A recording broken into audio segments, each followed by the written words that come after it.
प्रणाम, नमस्कार, good morning, सत श्री अकाल।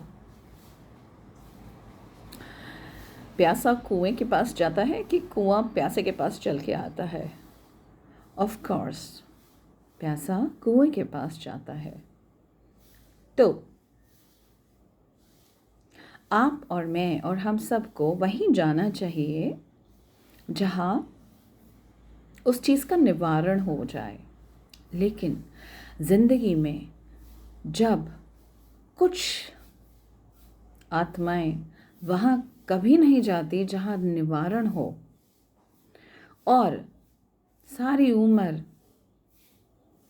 दूसरों के सामने अपने दुख, पीड़ा, चोट जो भी है वो बोलती रहती है, बोलती रहती है, बोलती रहती है, बोलती रहती है, तो आप ना सुने। हाँ, ह्यूमैनिटेरियन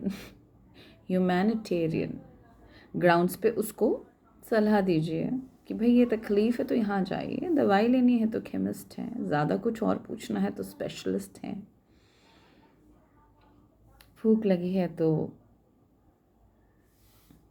किचन है, बाहर का खाना है, बहुत कुछ है।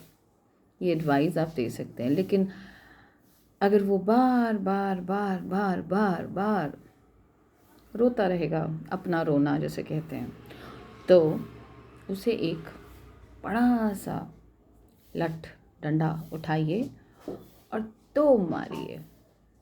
या वो जो झाड़ा होता है ना, झाड़ू की ज़रूरत नहीं है, तो चप्पल जूते लीजिए और उसके सिर पे 4-5 मार के बोलिए कि भाई मेरे इतनी एनर्जी ना वेस्ट कर, पूरी दुनिया में रोना रो कर वहाँ जहाँ तेरे मर्ज़ का इलाज हो। उसके बाद देखना वो कभी आपके पास नहीं आएगा। और आप बैड कर्मा, आप मतलब उसके साथ शामिल होके सुनना, फिर उसको सोचना, फिर जिसको आप जानते नहीं, कुछ भी वो जो बोली जा रहा है, जा रही है, उसका आता पता आपके पास कुछ ना होना, it's a wastage of your energy. All you can do is, चल भाई आया है, empathy, give them a solution, but don't be a part of that रोना एंड धोना।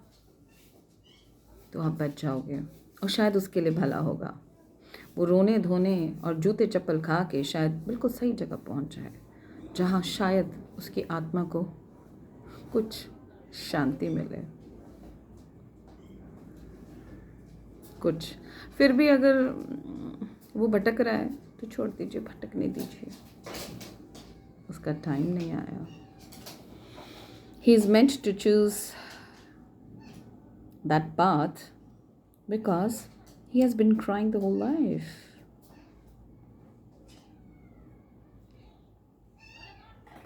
Let it go.